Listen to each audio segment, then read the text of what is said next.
வணக்கம். நம்மளுடைய திருமந்திரம் சேனலில் ஜோதிட பிரிவில் இன்று நாம் பார்க்க இருக்கின்ற தலைப்பு கன்னிராசிக்கு வரும் செவ்வாய் என்ன செய்ய காத்திருக்கிறார் என்பதுதான். ஏற்கனவே நாம் சொன்ன மாதிரி ஜூலை 29ஆம் தேதி அன்று செவ்வாய் கன்னிராசிக்கு வந்து விட்டது.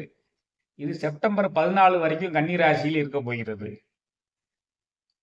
செப்டம்பர் 14 வரைக்கும் கன்னிராசியில் இருக்க போகிறது. அந்த கன்னிராசியில் இருக்கக்கூடிய செவ்வாய் 4ஆம் பார்வையாக தனுசு ராசியையும் 7ஆம் பார்வையாக மீன ராசியையும் 8ஆம் பார்வையாக மேச ராசியையும் பார்வையிட போகிறது. அதே சமயத்தில் மீனத்தில் இருக்கக்கூடிய சனி பகவான் 3, 7, 10 இடங்களை பார்க்கிறது. ரிஷபம், கன்னி, தனுசை பார்க்கிறது. மிதுனத்தில் இருக்கக்கூடிய அந்த குரு பகவான் துலாம் ராசி, தனுசு ராசி, கும்பராசியை பார்க்கிறது. ஆக இந்த செவ்வாய் கன்னியில் இருக்கக்கூடிய காலங்களில், கன்னிராசியில் இருக்கக்கூடிய காலங்களில் யார் யாருக்கு என்ன விதமான பலன்களை எதிர்பார்க்கலாம் என்று ரசிகர்கள், அன்பர்கள் தெரிந்து கொண்டால் தங்கள் வாழ்க்கையை நடத்துவதற்கு ஏதுவாக இருக்கும் என்று நினைக்கிறேன். அந்த வகையில் முதலாவது மேசராசி. மேச ராசியையே 8வது பார்வையாக செவ்வாய் பார்ப்பதால், அதுவும் 6ஆம் இடத்திலிருந்து பார்ப்பதால் அவர்களுக்கு இரத்தம் சம்பந்தமான பிரச்சனைகள் ஏற்படுவதற்கு வாய்ப்புகள் இருக்கிறது. அதே சமயத்தில் 6ஆம் இடத்தில் செவ்வாய் இருப்பது நல்லதுதான். அவர்களுடைய முயற்சிகள் வெற்றியடையும், கடன் சுமைகள் எல்லாம் குறையும். அந்த வகையில கடன் சுமைகள் குறையும், முயற்சிகள் வெற்றியடையும். அந்த செவ்வாய் பகவான் தனுசு ராசியை பார்க்கிறது, அது கூட சனியும் பார்க்கிறது, அது கூட குருவும் பார்ப்பதால் சனி செவ்வாய் பார்வை 9ஆம் இடத்திற்கு வருவதால் தொடைப்பகுதியில் ஏதேனும் கட்டி காயங்கள் ஏற்படலாம், தந்தையாருக்கு உடல்நல குறைவுகள் ஏற்படலாம். 12ஆம் இடமும் சனி செவ்வாய் சம்பந்தப்படுவதால் இடது கண் சம்பந்தமான மருத்துவ செலவுகள் ஏற்படலாம். குறிப்பாக கவனிக்க வேண்டியது, 12ஆம் இடத்தில் சனி செவ்வாய் சம்பந்தப்பட்டிருப்பதால் யாருக்கும் கடன் கொடுக்கவோ வாங்கவோ கூடாது. கடன் கொடுத்தால் திரும்பி வராது, வாங்கினால் திருப்பி கொடுக்க முடியாது. இது மேசராசி. அடுத்து ரிஷப ராசிக்கு செவ்வாய் பகவான் 4ஆம் இடத்திலிருந்து 5ஆம் இடத்திற்கு போகிறார். 7ஆம் இடத்திற்குரியவன் 5ஆம் இடத்திற்கு போவதால் கொஞ்சம் பொது வாழ்க்கையில் புகழ் அடைவதற்கு வாய்ப்புகள் தென்படுகின்றன. ரிஷபராசிக்கு பொது வாழ்க்கையில் புகழ் பெறுவதற்குரிய வாய்ப்புகள் தென்படுகின்றன. அந்த செவ்வாய் பகவான் 8ஆம் இடத்தை தனுசு ராசியை பார்ப்பதால், சனியும் சேர்ந்து பார்ப்பதால், வியாழனும் சேர்ந்து பார்ப்பதால் திடீர் விபத்துக்கள் ஏற்பட வாய்ப்புகள் ஏற்படுகிறது. விபத்துக்கள் வந்தாலும் சரியாகிவிடும் என்றாலும் விபத்துக்கள் ஏற்படக்கூடிய வாய்ப்பு இருப்பதால் பிரயாணம் செய்யும் பொழுது கவனமாக இருக்க வேண்டும். ஏற்கனவே தனஸ்தானத்தில் உள்ள குரு பகவான் தனங்களை வாரி வழங்கி கொண்டிருப்பார். லாபஸ்தானத்தில் உள்ள சனி பகவான் தனங்களை வாரி வழங்கி கொண்டிருக்கிறார். அந்த செவ்வாய் பகவான் இப்பொழுது பார்க்கக்கூடிய இந்த காலங்கள் மட்டும் செப்டம்பர் 14 வரை, ஜூலை 29 செப்டம்பர் 14 வரை லாபங்கள் சற்று கடினமான முயற்சிகளுக்கு பிறகுதான் வரும் என்பதை கருத்தில் கொள்ள வேண்டும். பிரயாணங்களில் கவனமாக இருக்க வேண்டும். வெளிவட்டாரத்தில் புகழ் கூடும் ரிஷபராசிக்கு. அடுத்து மிதுன ராசியை பொறுத்த அளவில் செவ்வாய் 4ஆம் இடத்திற்கு செல்கிறார். 6ஆம் இடத்திற்குரியவன் 4ஆம் இடத்திற்குரிய இடத்திற்கு செல்வதால் உங்களுடைய மன மகிழ்ச்சிக்கு சிறிது பாதிப்புகள் ஏற்படும். மன சஞ்சலங்கள் கொண்டிருக்கக்கூடிய சூழ்நிலைகளாக நடக்கும். 4ஆம் இடத்தை செவ்வாயை சனி பகவானும் பார்வையிடுவதால் தாயாரினுடைய உடல்நலில் கவனம் தேவை. மார்பு பகுதிகளில் கட்டிகள், காயங்கள் ஏற்படலாம். 7ஆம் இடத்தையும் செவ்வாய் பகவான் பார்வையிடுகிறார். அந்த 7ஆம் இடத்தையும் சனி பகவானும் பார்வையிடுகிறார், வியாழ பகவானும் பார்வையிடுகிறார். ஆக பொது வாழ்க்கையில் ஈடுபவர்கள் மிகவும் கவனமாக இருக்க வேண்டும். சிறிது சலசலப்புகளை சந்தித்து அதன் பின்னர் தான் புகழடைய நேரிடும்.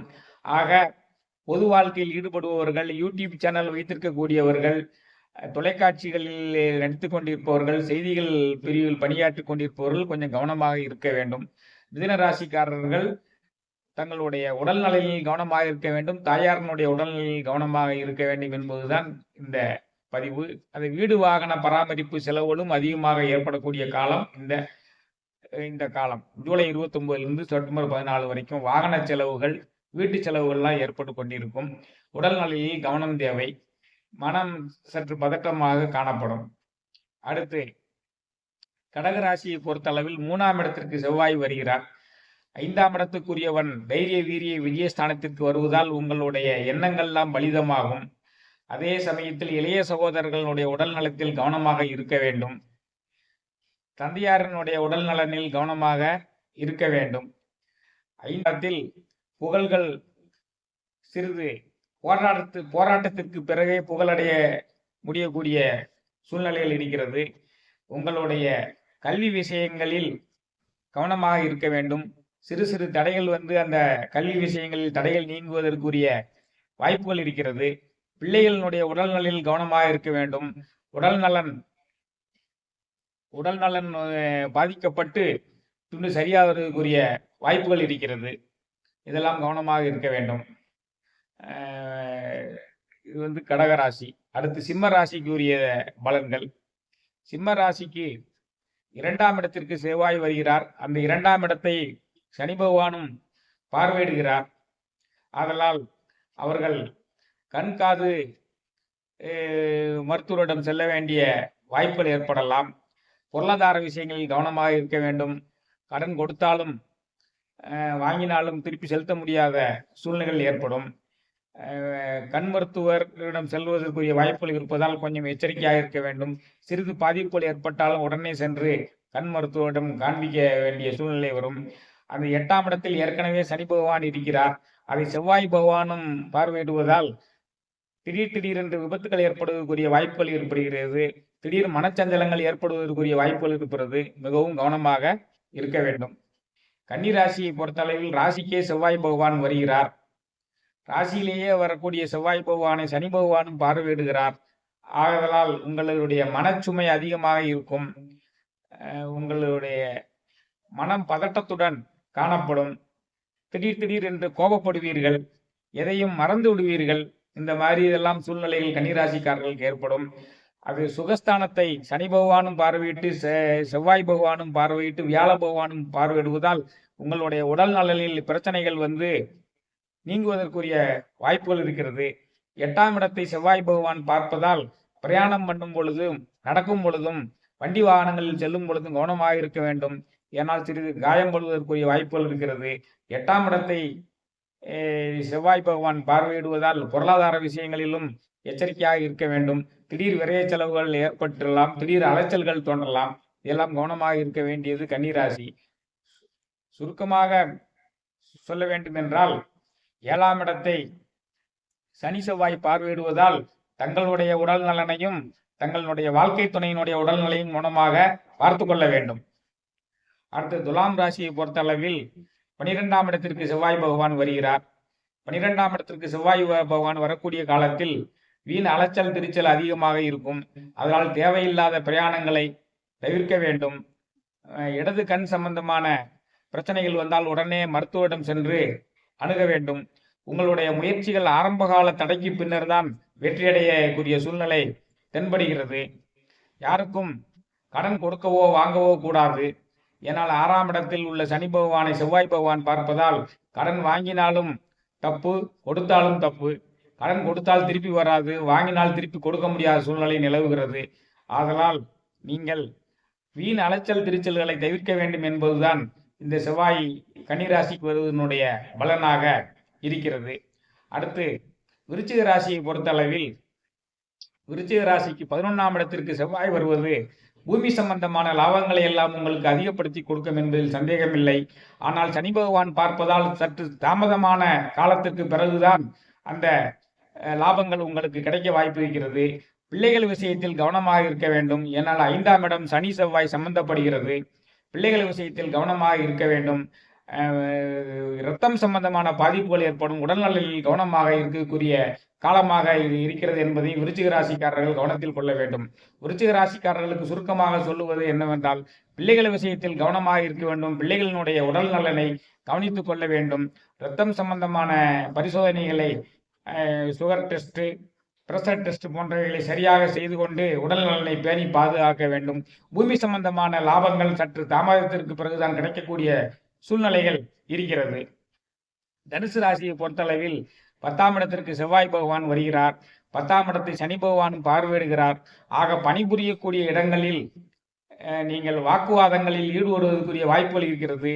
பணிபுரியக்கூடிய இடங்களில் சண்டை சச்சரவுகள் வருவதற்குரிய வாய்ப்புகள் இருக்கிறது. தனுசு ராசிக்காரர்கள் பணிபுரியக்கூடிய இடங்களில் கவனமாக இருக்க வேண்டும். உங்களுடைய ராசியையே சனி பகவானும் செவ்வாய் பகவானும் பார்ப்பதால் உங்களுக்கு தேவையான மனப்பதட்டங்கள் ஏற்படும், ஞாபக மறதி ஏற்படும். ஆனால் வியாழன் பகவான் இருப்பதால் எல்லாமே சரியாகிவிடும் என்றாலும் அது சனி செவ்வாய் பார்வை உங்கள் ராசியிலேயே பதிவதால் உங்களுக்கு தேவையில்லாத மனப்பதட்டங்களும் சஞ்சலங்களும் ஞாபக மறதிகளும் ஏற்படக்கூடிய வாய்ப்புகள் இருக்கிறது. உங்களுடைய சுகஸ்தானத்தை சனி செவ்வாய் பார்வையிடுவதால் உங்கள் சுகஸ்தானத்தை சனி பகவான் பார்வையிடுவதால் உடல் நலனில் அக்கறை கொண்டு இருக்க வேண்டும். வண்டி வாகன பராமரிப்பு செலவுகள் அதிகமாக இருக்கும். தாயாரினுடைய உடல்நலில் கவனமாக இருக்க வேண்டும். இந்த காலகட்டங்கள் ஜூலை 29 செப்டம்பர் 14 வரைக்கும். அடுத்து மகர ராசியை பொறுத்த அளவில் செவ்வாய் பகவான் 9ஆம் இடத்திற்கு போகிறார். 9ஆம் இடத்திற்கு செல்வதால் சனி பகவானுடைய பார்வையும் பெறுவதால் தந்தையாரனுடைய உடல்நலில் கவனமாக இருக்க வேண்டும். புதிய முயற்சிகள் எதையுமே இந்த செப்டம்பர் 14 வரைக்கும் தள்ளி போடுவது நல்லது. ஏனால் 3ஆம் இடம் தைரிய வீரிய விஜயஸ்தானத்தையும் சனி செவ்வாய் சம்பந்தப்படுகிறது. அதனால் புதிய முயற்சிகளை செப்டம்பர் 14 வரை தள்ளி போடுவது நல்லது. உங்களுடைய சுகஸ்தானத்தை செவ்வாய் பகவான் பார்ப்பதால் இரத்தம் சம்பந்தமான பரிசோதனைகளை சரியாக மேற்கொண்டு உடல் நலனை பேணி பாதுகாத்து கொள்ள வேண்டும். சுருக்கமாக சொல்ல வேண்டும் என்றால், முயற்சிகளை கொஞ்சம் செப்டம்பர் 14க்கு பிறகு செய்வது நல்லது. புதிய முயற்சிகளை தவிர்ப்பது நல்லது. புதிய முயற்சிகளை செப்டம்பர் 14க்கு பிறகு செய்தால் நலமாக இருக்கும். தந்தையாரனுடைய உடல் நலனில் கவனம் செலுத்த வேண்டும். இளைய சகோதரர்கள் விஷயத்தில் கவனமாக இருக்க வேண்டும். அடுத்து கும்பராசியை பொறுத்த அளவில் செவ்வாய் பகவான் 8ஆம் இடத்திற்கு வருகிறது. 8ஆம் இடத்தை சனி பகவானும் பார்வையிடுகிறார். ஆக இந்த காலகட்டங்களில் திடீர் என்று விபத்துக்கள் ஏற்படக்கூடிய வாய்ப்புகள் இருக்கிறது. கும்பராசிக்கார அன்பர்கள் கவனமாக இருக்க வேண்டும். நடமாடும் பொழுதும் பிரயாணம் செய்யும் பொழுதும் கவனமாக இருக்க வேண்டும். திடீர் என்று மனச்சஞ்சலங்களும் கோபங்களும் பதட்டங்களும் ஏற்படக்கூடிய வாய்ப்புகள் இருக்கிறது. உங்களுடைய 3ஆம் இடத்தையும் செவ்வாய் பகவான் பார்ப்பதால் இளைய சகோதரர்களிடம் கோபம் கொள்ளாமல் இருக்கிறது மிகவும் நல்லது. உங்களுடைய 2ஆம் இடத்தையும் சனி செவ்வாய் பார்வை பெறுவதால் பொருளாதார விஷயங்களில் கவனமாக இருக்க வேண்டும். யாருக்கும் கடன் கொடுக்கவோ வாங்கவோ கூடாது. தேவையில்லாத தெரியாத இனங்களில் முதலீடு செய்வதற்கு முயற்சிக்க கூடாது. ஏதேனும் உடல்நல பாதிப்புகள் கண் காது போன்ற பகுதியில் பிரச்சனை வந்தால் உடனே மருத்துவரிடம் காண்பிக்க வேண்டும். காதில் ஏதேனும் பிரச்சனை வந்தால் நீங்களாவே காதை நோண்டி கொண்டிருக்க கூடாது. கண் உறுத்தல்கள் ஏற்பட்டால் உடனே மருத்துவரிடம் சென்று காண்பிக்க வேண்டும். கண் காது மூக்கு பல் இந்த விஷயங்களில் சிறு பிரச்சனைகள் வந்தாலும் தாமாகவே ட்ரீட்மெண்ட் எடுக்கலாம் என்ற எண்ணத்தை கைவிட வேண்டும். பொருளாதார விஷயங்களில் கவனமாக இருக்க வேண்டும். கோபதாபங்களை குறைத்துக் கொள்ள வேண்டும் என்பதுதான் 8ஆம் இடத்திற்கு வரக்கூடிய செவ்வாயின் காரணமாக அந்த கும்பராசிக்காரர்களுக்குரிய பலனாக அமைகிறது. அடுத்து மீனராசிக்குரிய பலன். ஏற்கனவே ராசியிலேயே சனி பகவான் இருக்கிறார். இப்பொழுது 7ஆம் இடத்திற்கு செவ்வாய் பகவான் வருகிறார். 7ஆம் இடத்திற்கு வரக்கூடிய செவ்வாய் பகவான் உங்களுக்கு புகழை தருவதற்கு காத்து கொண்டு இருக்கிறார். ஏனால் அவர் 2/9க்குரியவர். புகழை தருவதற்கு காத்து கொண்டிருக்கிறார். ஆனால் இந்த சனி பகவானால் அவையெல்லாம் மிகுந்த போராட்டத்திற்கு பிறகுதான் அந்த புகழடைவதற்குரிய வாய்ப்புகள் இருக்கிறது. 10ஆம் இடத்தில் சனி செவ்வாய் சம்பந்தப்படுகிறது. வியாழனும் பார்வையிடுவதால் தொழில் புரியக்கூடிய இடங்களில் கவனமாக இருக்க வேண்டும். விளையாட்டு வீரர்கள் தங்களுடைய முழங்கால் பகுதியில் காயம் ஏற்படாமல் பார்த்து கொள்ள வேண்டும். தனஸ்தானத்தை செவ்வாய் பகவான் பார்ப்பதால் கொடுக்கல் வாங்கல் விஷயங்களில் மிகுந்த எச்சரிக்கையோடு இருக்க வேண்டும். சுருக்கமாக சொல்லுவது என்னவென்றால், வெளிவட்டாரங்களில் புகழடைய வாய்ப்பு இருக்கிறது என்றாலும் கடுமையான முயற்சிகளுக்கு பிறகுதான் புகழடைய வாய்ப்புகள் வரும். கடுமையான முயற்சிகளுக்கு பிறகு புகழ் அடையலாம். வேலை பார்க்கும் இடங்களில் சண்டை சச்சரவுகள் வராமல் பார்த்து கொள்ள வேண்டும். விளையாட்டு வீரர்கள் முழங்கால் பகுதியில் காயம் ஏற்படாமல் பார்த்து கொள்ள வேண்டும். பொருளாதார விஷயங்களில் கவனமாக இருக்க வேண்டும் என்பதுதான் மீனராசிக்குரிய பலனாக இருக்கிறது. கன்னிக்கு வரக்கூடிய செவ்வாய் என்ன செய்யும் என்பது உரிய பலனை சுருக்கமாக நம்ம அன்பர்களுக்காக தெரிவித்து விட்டோம். இதன்படி உங்களுடைய வாழ்க்கையில் திட்டமிட்டு எல்லோரும் வாழ்க்கையில் வெற்றி பெறுவதற்காக வாழ்த்துக்களை சொல்லி இந்த உரையை நிறைவு செய்கிறேன். நன்றி, வணக்கம்.